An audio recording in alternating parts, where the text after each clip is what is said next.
ஓம் சாந்தி. அனைவருக்கும் இனிய புத்தாண்டு நல்வாழ்த்துக்கள். இன்றைய சாகார முரளியிலிருந்து முக்கிய கருத்துக்கள்.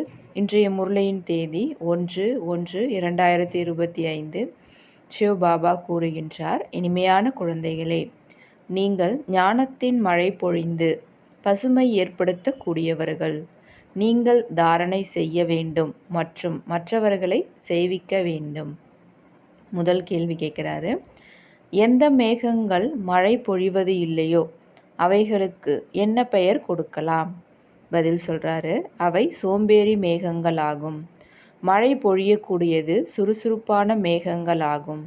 தாரணை இருந்தது என்றால் மழை பொழியாமல் இருக்க முடியாது. தாரணை செய்து பிறரை செய்விக்காதவர்களின் வயிறு ஒட்டிப்போகும். அவர்கள் ஏழைகள் ஆவார்கள், பிரஜையில் சென்று விடுகின்றனர். இரண்டாவது கேள்வி, நினைவின் யாத்திரையில் முக்கியமான முயற்சி எது? பதில், தன்னை ஆத்மா என புரிந்து கொண்டு தந்தையை புள்ளி வடிவில் நினைவு செய்வது. தந்தை யாராக இருக்கிறாரோ, எப்படி இருக்கிறாரோ அதே சொரூபத்தில் சரியாக நினைவு செய்வதில்தான் உழைக்க வேண்டி உள்ளது. பாடல், யார் தலைவனுடன் இருக்கின்றனரோ. ஓம் சாந்தி. கடலுக்கு மேலே மேகங்கள் இருந்தால் மேகங்களின் தந்தையாக இருப்பது கடல். கடலுக்கு மேலிருக்கும் மேகங்களுக்குள் தான் மழை நீர் நிரம்பும். அந்த மேகங்களும் கூட நீரை நிரப்பிக்கொண்டு பிறகு மழையாக பொழிகின்றன. நீங்களும் கூட கடலிடம் நிரப்பிக்கொள்வதற்காக வருகிறீர்கள். கடலின் குழந்தைகள் மேகங்களாக இருக்கின்றீர்கள். இனிமையான நீரை உறிஞ்சிக் கொள்கிறீர்கள். இப்பொழுது மேகங்கள் கூட பலவிதமாக இருக்கின்றன. சில மிகவும் நன்றாக அடர்ந்த மழையாக பொழிகின்றன, வெள்ளப்பெருக்கை ஏற்படுத்தி விடுகின்றன. சில குறைவாக பொழிகின்றன. உங்களிலும் கூட அப்படி வரிசை கிரமமாக இருக்கின்றீர்கள். நன்றாக கனமழை போல் பொழிகிறார்கள். அவர்களின் பெயர் கூட பாடப்படுகின்றது. நன்றாக மழை பொழிந்தால் மனிதர்கள் மிகவும் மகிழ்கின்றனர். இதுவும் கூட அதுபோலாகும். யார் பொழிவது இல்லையோ அவர்களின் உள்ளம் சோம்பலாகி விடுகிறது. வயிறு நிரம்புவது இல்லை. முழுமையாக தாரணை ஏற்படாததால் வயிறு ஒட்டி போய்விடுகிறது. பஞ்சம் ஏற்படும் பொழுது மனிதர்களின் வயிறு ஒட்டி போய்விடுகிறது. அதுபோல் இங்கும் கூட தாரணை செய்து பிறரை செய்விக்காவிட்டால் வயிறு ஒட்டி கொண்டுவிடும். நன்றாக பொழிபவர்கள் சென்று ராஜா ராணி ஆவார்கள். ஆக குழந்தைகள் மிகவும் நன்றாக தாரணை செய்ய வேண்டும். இதிலும் கூட ஆத்மா மற்றும் பரமாத்மாவின் ஞானம் எவ்வளவு சகஜமானது. நமக்குள் ஆத்மா மற்றும் பரமாத்மாவின் ஞானம் இருக்கவில்லை என்பதை இப்பொழுது நீங்கள் புரிந்திருக்கிறீர்கள். இதுக்கு முன்னாடி கிடையாது. அதாவது வயிறு ஒட்டி இருந்தது அல்லவா? ஆக ஆத்மா மற்றும் பரமாத்மாவின் விஷயம்தான் முக்கியமானது. மனிதர்கள் ஆத்மாவையே அறியவில்லை எனும்போது பிறகு பரமாத்மாவை எப்படி அறிந்து கொள்ள முடியும்? எவ்வளவு பெரிய வித்வான்கள், பண்டிதர்கள் முதலானவர்கள் இருக்கின்றனர். யாருக்கும் ஆத்மாவை பற்றி தெரியாது. இப்போது உங்களுக்கு தெரிந்துவிட்டது. ஆத்மா அழிவற்றது. அதில் 84 பிறவிகளுடைய அழிவற்ற நடிப்பு அடங்கியிருக்கு. அது நடந்தபடியே இருக்குது அப்படின்ற விஷயம்லாம் இப்போ உங்களுக்கு தெரியுன்றார். ஆத்மாவும் அழிவற்றது, ஆக அதனுடைய நடிப்பும் அழிவற்றது. ஆத்மா எப்படி ஆல்ரவுண்ட் நடிப்பை நடிக்கிறது, அதாவது முழு சக்கரத்திலையும் 84 பிறவி எப்படி நடிக்குதுன்ற இந்த விஷயம் யாருக்கும் தெரியாது. அவர்களோ ஆத்மாவே பரமாத்மா என்று சொல்லிவிடுகின்றனர். குழந்தைகளாகிய உங்களுக்கு ஆரம்பத்திலிருந்து தொடங்கி கடைசி வரையிலான முழுமையான ஞானமும் இருக்கிறது. அவர்கள் நாடகத்தின் ஆயுளையே லட்சக்கணக்கான வருடங்கள் என்று சொல்லிவிடுகின்றனர். ஆனால் இப்போ உங்களுக்கு முழு ஞானமும் கிடைத்திருக்கிறது. தந்தையால் உருவாக்கப்பட்ட ஞான யஜ்ஞத்தில் முழு உலகமும் அர்ப்பணம் ஆக உள்ளது என நீங்கள் அறிவீர்கள். ஆகையால் தேகத்துடன் சேர்த்து அனைத்தையும் மறந்துவிடுங்கள். தன்னை ஆத்மா என புரிந்து கொள்ளுங்கள். தந்தை மற்றும் சாந்தி தாமம், அதாவது இனிமையான வீட்டையும் நினைவு செய்யுங்க. அப்பா வீடு, அவ்வளோதான். இது துக்கதாமமே ஆகும். இப்பொழுது நீங்கள் ஞானத்தால் நிரம்பி இருக்கிறீர்கள். மற்றபடி முழு முயற்சியும் நினைவு செய்வதில் இருக்கிறது. பிறவி பிறவிகளின் தேக அபிமானத்தை நீக்கி ஆத்ம அபிமானி ஆக வேண்டும். இதில்தான் உழைக்க வேண்டியுள்ளது. சொல்கிறது ஈஸி, ஆனால் தன் ஆத்மான்னு புரிஞ்சிக்கிட்டு தந்தையையும் புள்ளி ரூபத்தில் நினைவு செய்யணும். இதில் தான் உழைப்பு தேவை அப்படின்றாரப்பா. நான் யார், எப்படி இருக்கின்றேன், அப்படி என்னை நினைவு செய்வது மிகவும் கடினமானது. தந்தை எப்படியோ குழந்தைகளும் அப்படித்தான் இருப்பார்கள் அல்லவா? தன்னை தெரிந்து கொண்டால் பின் தந்தையையும் தெரிந்து கொண்டு விடுவார்கள். ஏன்னா ஆத்மாவும் பாயிண்ட்டு, பரமாத்மாவும் பாயிண்ட்டு. படிப்பிப்பவர் ஒரு தந்தைதான். படிப்பவர்கள் பலர் என்பதை நீங்கள் அறிவீர்கள். தந்தை ராஜ்யத்தை எப்படி ஸ்தாபனை செய்கிறார் என்பதை குழந்தைகளாகிய நீங்கள்தான் அறிந்துள்ளீர்கள். பகவான் மிகவும் சக்தி வாய்ந்தவர். அவர் விரும்பினால் எது வேண்டுமானாலும் செய்ய முடியும் என்று மனிதர்கள் புரிந்து கொள்கின்றனர். ஆனால் நானும் நாடகத்தின் பந்தனத்தில் கட்டப்பட்டு இருக்கின்றேன் என்று தந்தை கூறுகிறார். பாரதத்தில் எவ்வளவு ஆபத்துக்கள் வந்தபடி இருக்கின்றன. பிறகு நான் அடிக்கடி வருகிறேனா என்ன? எனது நடிப்புக்கு எல்லை இருக்கிறது. நான் எப்போ வரேன்னா, எப்போ முழுமையான துக்கம் ஏற்படுதோ அப்போ நான் என்னுடைய நேரப்படி வரேன். அதில் ஒரு வினாடி கூட வித்தியாசப்படுவதே கிடையாது, முன்பின் ஆகிறது கிடையாது. கரெக்டாக அந்த டைமில் வரேன் அப்படின்றார். அதுபோல் நாடகத்தில் ஒவ்வொருவருக்கும் துல்லியமான நடிப்பு பதிவாகி இருக்குது அப்படின்றார். இது உயர்ந்த தந்தையின் அவதாரமாகும். பிறகு வரிசை கிரமமாக சக்தி குறைந்தவர்கள் அனைவரும் வருகின்றனர். குழந்தைகளாகிய உங்களுக்கு இப்பொழுது தந்தையிடமிருந்து ஞானம் கிடைக்கிறது. நீங்கள் உலகின் எஜமான் ஆகிறீர்கள். உங்களுக்குள் முழு வேகத்துடன் சக்தி வருகிறது. முயற்சி செய்து நீங்கள் தமோ பிரதானத்திலிருந்து சதோ பிரதானம் ஆகிறீர்கள். மற்றவர்களுடைய நடிப்பே அங்கே கிடையாது. உலக அதிசயம் பாபா ஆவார். அவர் பிறகு சொர்க்கத்தை படைக்கின்றார். அதனை ஹெவன், பாரடைஸ் என கூறுகின்றனர். அதற்கு எவ்வளவு மகிமை உள்ளது! தந்தை மற்றும் தந்தையின் படைப்பிற்கு மிகவும் மகிமை உள்ளது. சிவபாபா தான் உயர்ந்தவர், உயர்ந்ததிலும் உயர்ந்தவர்.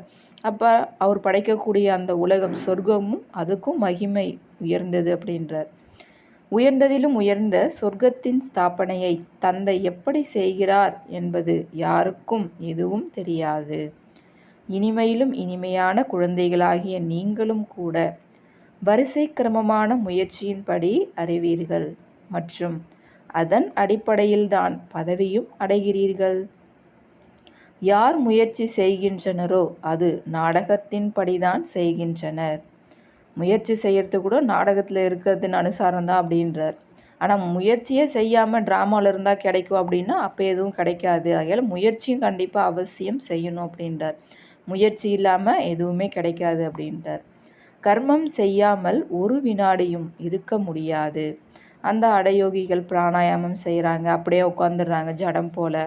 அப்படியே உட்காந்து மேலே மண் சேர்ந்துடும். அப்புறம் மழை பெய்யும் பொழுது மேலே புல்லெல்லாம் முளைச்சிடுது. ஆனால் இதனால் எந்த லாபமும் கிடையாது. எவ்வளோ நாள் இப்படியே உட்கார்ந்துருக்க முடியும்? கண்டிப்பாக கர்மம் செஞ்சு தான் ஆகணும். யாருமே கர்ம சந்நியாசியாக ஆக முடியாது அப்படின்றார். அவங்க உணவு தயாரிக்கிறது கிடையாது, ஆகையால் அவங்கள கர்ம சந்நியாசின்னு சொல்லி விடுறாங்க. பட் ஆனால் எழுந்திருக்கணும், நடக்கணும், தண்ணி குடிக்கணும் அப்படின்னா அதுவும் ஒரு கர்மம் தான். ஆகையால் கர்ம சந்நியாசி யாருமே ஆக முடியாது அப்படின்றார் பாபா. நாடகத்தில் அவர்களுடைய இந்த நடிப்பும் உள்ளது. இந்த துறவர மார்க்கத்தவர்களும் கூட இல்லாவிட்டால் பாரதத்தின் நிலை என்ன ஆவது? அவங்க தான் துவாபர யுகத்திலேருந்து இந்த பாரதத்தை இன்னும் மேலும் கீழே விழறதுலேருந்து தாங்கி பிடிச்சாங்க. அந்த தூய்மையினுடைய சக்தியால் தான் இந்த பாரதம் இந்த அளவுக்கு இருக்குது. இல்லைனா இது எப்போ இன்னும் கீழான நிலைக்கு போயிருக்கும் அப்படின்றார். பாரதம் முதல் நம்பர் தூய்மையானதாக இருந்தது. தந்தை முதலாக தூய்மையை ஸ்தாபனை செய்கிறார். அது பிறகு அரை கல்ப காலம் நடக்கிறது. சத்யுகத்தில் ஒரு தர்மம், ஒரு ராஜ்யம் இருந்தது. பிறகு தெய்வீக ராஜ்யம் இப்பொழுது மீண்டும் ஸ்தாபனை ஆகி கொண்டிருக்கிறது. இப்படி நல்ல நல்ல ஸ்லோகன்களை உருவாக்கி மனிதர்களை விழிப்படையச் செய்ய வேண்டும். மீண்டும் தெய்வீக ராஜ்யத்தை வந்து அடையுங்கள்.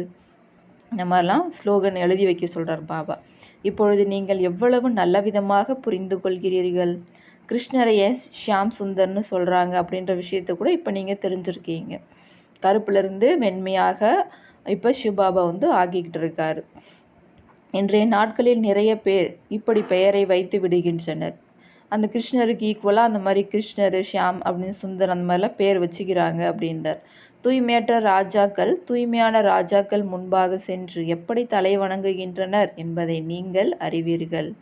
ஒற்றை கிரீடமுடைய துவாபர யுகத்தினுடைய ராஜாக்கள் இரட்டை கிரீடமுடைய இந்த சத்யுகத்தினுடைய ராஜாக்கள் முன்பாக, அதாவது அந்த சிலைகளுக்கு முன்பாக கோவிலில் போயிட்டு தலை வணங்குறாங்க. இந்த விஷயம் உங்களுக்கு தெரியும்.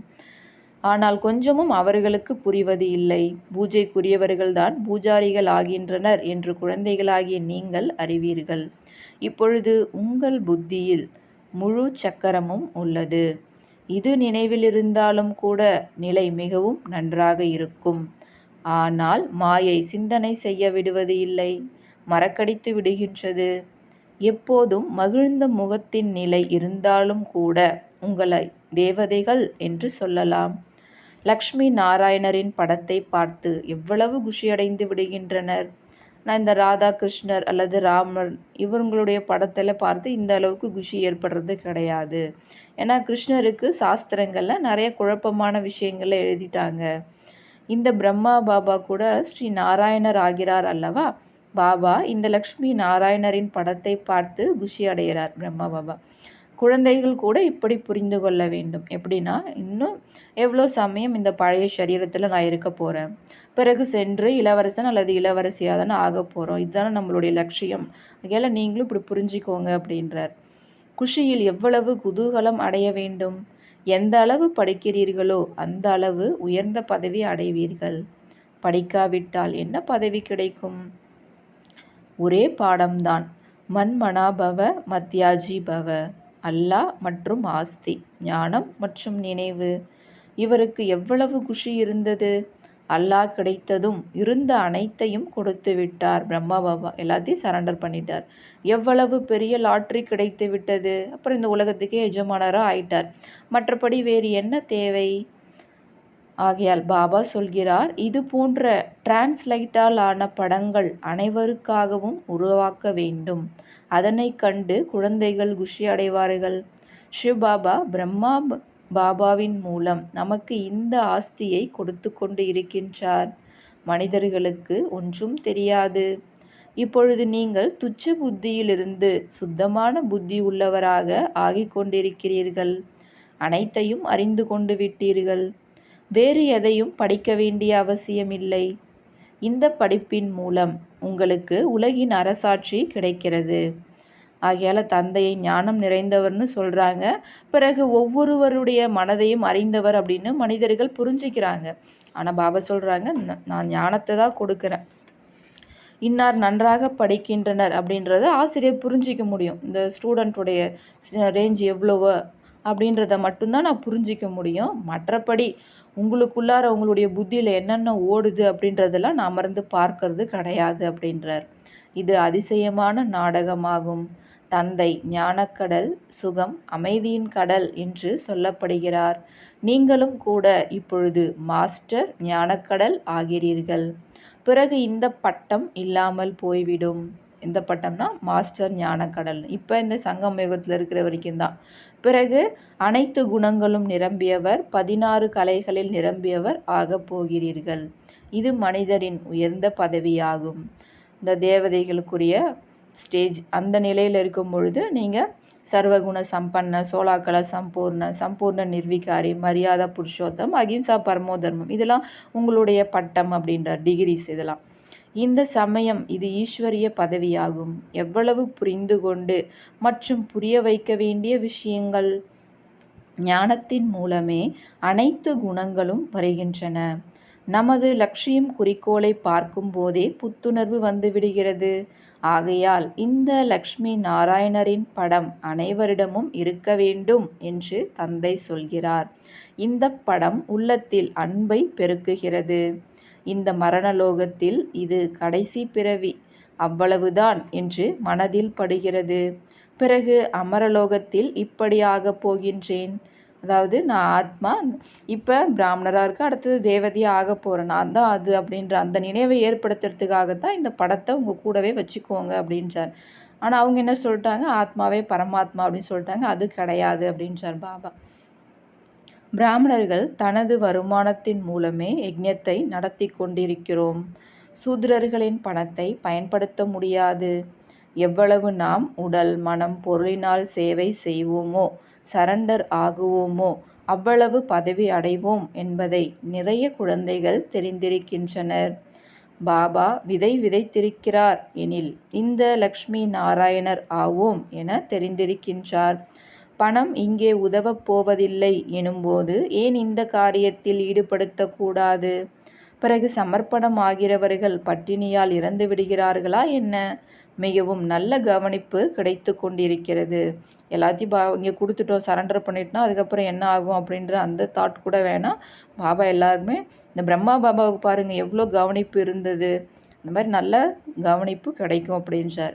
இவர் சிவ பாபாவின் ரதம் அல்லவா? முழு உலகையும் சொர்க்கமாக்குபவர். இவர் அழகான பிரயாணி ஆவார். பரம்பிதா பரமாத்மா வந்து அனைவரையும் அழகானவர்களாக ஆக்குகின்றார். அதாவது தூய்மையாக ஆக்குறேன் அப்படின்றார். நீங்கள் கருப்பானவரிலிருந்து அழகானவராக ஆகின்றீர்கள் தானே? எவ்வளவு அழகான தலைவனாக இருக்கிறார்.